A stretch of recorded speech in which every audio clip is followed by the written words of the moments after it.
Money ruining your relationship? You're not alone. What if I told you one conversation could change all that? Don't let financial stress sabotage your love life. Watch this video till the end before it's too late. So, quickly, why is talking about finances with your partner important? Well, in any relationship, healthy communication is crucial. And with finances, it's the same, if not more important to discuss. In fact, financial stress is one of the top reasons that couples get divorced. Being able to have an open conversation about finances is also important because if one partner is good with finances, this can lead to a power imbalance and even control in the relationship, which can cause resentment. Discussing finances with your partner prevents money arguments, improves financial health as a couple, and can even help you achieve shared goals like buying a house, going on that dream vacation, or saving for a baby. So, without delay, here are some tips to use while talking finances with your partner. Number 1, show kindness and consideration.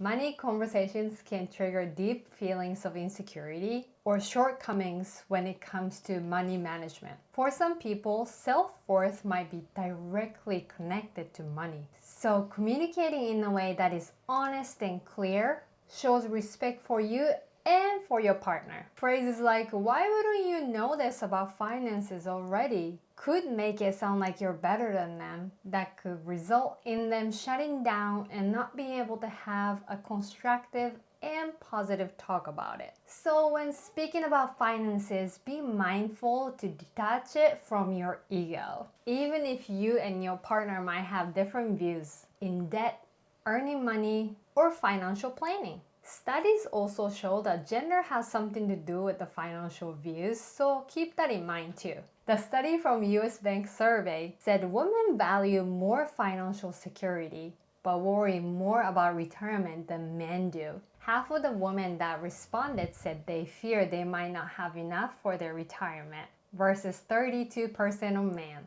Considering these differences, you should really take time to listen and learn their perspective. When you're open to compromise with your partner on finances, you can find a way to work together to get the best solution for both of you. Number 2, create a framework for financial discussions. One of the most effective strategies is having structured conversations. Think of it like a business meeting, but for your relationship. You set a specific time, agree on the agenda beforehand, and commit to showing up and listening actively to each other. This creates a safe space to tackle any financial conflicts or anxieties that might be brewing beneath the surface. By having regular, structured money talks, you ensure that both of you are on the same page emotionally and financially. Here are a few examples of what you can include on your agenda for your conversations. First one would be monthly budgeting. Review your income, expenses, and any upcoming financial goals. Next is debt management. Discuss strategies for paying off debt and avoiding future debt. Then, savings goals. Set short-term and long-term savings goals together. Last is financial values. Share your individual attitudes towards money and how you want to use it as a couple. Number 3, be honest. Being real with your partner means sharing big and small stuff, and that helps build trust and closeness. But money can be a tricky topic. Turns out lots of people in relationships have lied about their spending, savings, and debt. It's usually because they're worried that their partner won't be happy about it, and that's what we call financial infidelity. Financial infidelity happens when you expect your partner to disapprove your financial behavior, so you intentionally don't mention it. This kind of dishonesty can cause problems and create distance. But talking openly and honest about those can actually help rebuilding trust and make the connection stronger. It's okay if you have financial concerns. That happens. But facing them together, you can work towards common goals and build a better future financially and romantically. Takes a lot of vulnerability, so the road to honesty might not always be smooth sailing, but the payoff is totally worth it in terms of trust, closeness, and strong relationship. Number 4, set boundaries. As a couple, it's natural to have different beliefs and opinions, especially around finances. Acknowledge and respect these differences. Then start an open and honest conversation about your individual financial boundaries. Be assertive but transparent in your communication, clearly expressing your needs and expectations. But avoid attempting to manipulate your partner into bending to your financial viewpoints or habits. Setting clear financial boundaries sets the stage for smoother communication down the road. For example, you could discuss having a joint bank account for shared expenses, like rent and groceries, while maintaining separate accounts for personal spending. Or you could agree on a maximum spending limit for individual purchases without consulting each other. You could also talk about how much each of you contributes to savings or investments based on your financial goals. Understand that compromise is key and you won't always get your way.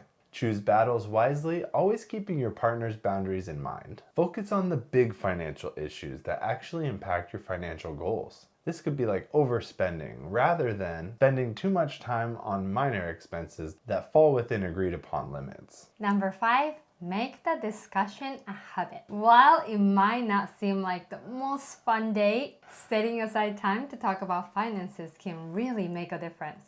These chats give you a chance to be on the same page for money goals, talk about any worries you might have, and celebrate what you've achieved together. How often you have these talks can change depending on how complicated your finances are or your preference really. Some couples find meeting monthly works well, while others like to do it more often. The important thing is to find regular time to commit to talk about it openly and stay on top of your money. By making these chats a priority, you're not only being open and understanding of each other, but also showing that you're committed to work together and reach the goals together. This can lead to better decisions, less stress, and a stronger base for your future as a couple. Number 6, budget your spending and get organized. Let's discuss how you manage your money. Do you maintain separate accounts, combine everything, or do a little bit of both? There's no one-size-fits-all solution. It's all about finding what aligns with your preferences as a couple. Be transparent and communicative about your spending habits.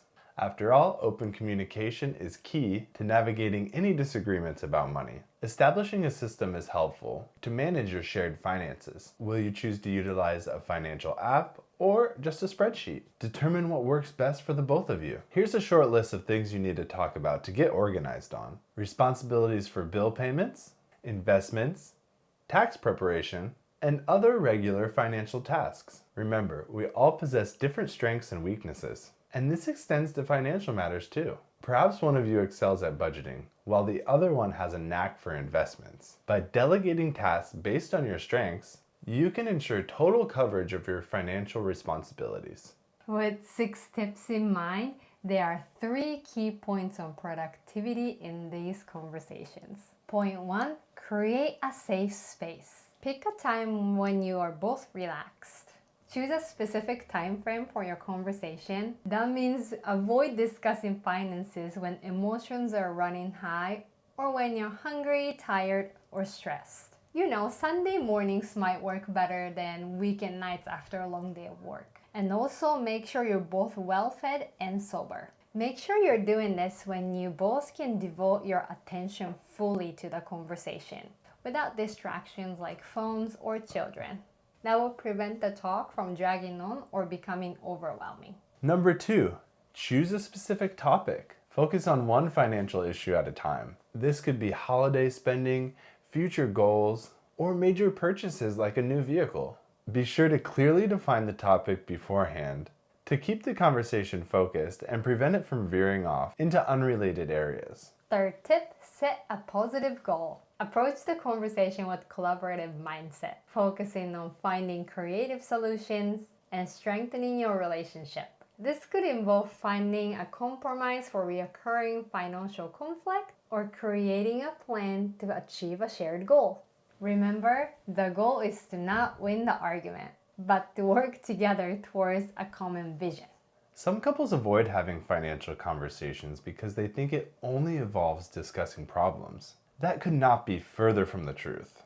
It's equally important to celebrate your financial wins, big or small. This keeps the conversation positive and reinforces your progress as a couple. Regular financial discussions are not just about problem solving. They're about working as a team to achieve your shared financial goals. Again, whether it's saving for that dream vacation, buying a home, or simply enjoying a comfortable lifestyle, these conversations pave the way for a more fulfilling life together. For more tips of living a happy, healthy life together as a couple, don't forget to click that like button, subscribe to our channel, and hit that notification bell so you won't miss any of our future content.